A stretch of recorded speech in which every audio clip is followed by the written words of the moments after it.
సాధించడంలో ముఖ్య పాత్ర యువకులకు 1200 మంది బలిదానంతో సాధించుకున్న ఈ తెలంగాణ అప్పటి బీఆర్ఎస్ ప్రభుత్వము 10 సంవత్సరాల కాలంలో యువకులకు అన్యాయం, విద్యార్థులకు అన్యాయం, ఉద్యోగస్తులకు అన్యాయం చేసిన ఆ ప్రభుత్వము అదే బాటలో ఈ కాంగ్రెస్ ప్రభుత్వం వచ్చి 3 సంవత్సరాలు అవుతూ ఉంటే నిరుద్యోగుల విషయంలో 2 లక్షల ఉద్యోగాలు ఇస్తానే ఆ మాట తప్పడము, ముఖ్యంగా ఫీ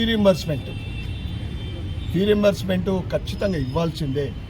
కానీ ప్రభుత్వము సుమారు 10,000 కోట్ల బకాయ, హైకోర్టు మొట్టికాయలు వేసినా, కోర్టు ఎన్నిసార్లు చెప్పినా కానీ ఏదో నామమాత్రపు నిధులు విడుదల చేసి చేతులు దులుపుకున్న కాంగ్రెస్ ప్రభుత్వము భారతీయ జనతా పార్టీ ప్రతి నియోజకవర్గంలో ఫ్రీ రీయింబర్స్మెంట్ విడుదల చేయాలని విద్యార్థులకు తోడుగా విద్యార్థులు కాలేజీ యాజమాన్యంతో రాబోయే వారం లోపల ఒక ధర్నా చేస్తూ ఉన్నాం. ముఖ్యంగా ఎందుకంటే ఫ్రీ రీయింబర్స్మెంట్ అంటే చదువే ముఖ్యము జీవితంలో. ఆ చదువు ఉంటే వారు ఏదన్నా ఉన్నత స్థానానికి ఎదగచ్చు. అటువంటి చదువుకు దూరం చేస్తున్న పాపాత్ముడు ఈ రేవంత్ రెడ్డి. చదువుకుంటే ఉద్యోగాలు అడుగుతారు, ఉద్యోగాలు వస్తే ఇంటెలిజెన్సీ పెరుగుతుంది. ఇది ఈయన తత్వం. ఫీ రీయింబర్స్మెంట్ ఇస్తే కమిషన్లు రావు, కాంట్రాక్టర్కు బిల్లులు ఇస్తే కమిషన్లు వస్తాయి. ఇంత దుర్మార్గపు ఆలోచన ఈ రేవంత్ రెడ్డి గారికి మేము హెచ్చరిస్తూ ఉన్నాము. నువ్వు 2 లక్షల ఉద్యోగాలంటే ఇప్పటిదాకా నువ్వు నోటిఫికేషన్ ఇచ్చింది 10,000 ఉద్యోగాలు కూడా నోటిఫికేషన్ ఇవ్వలేదు.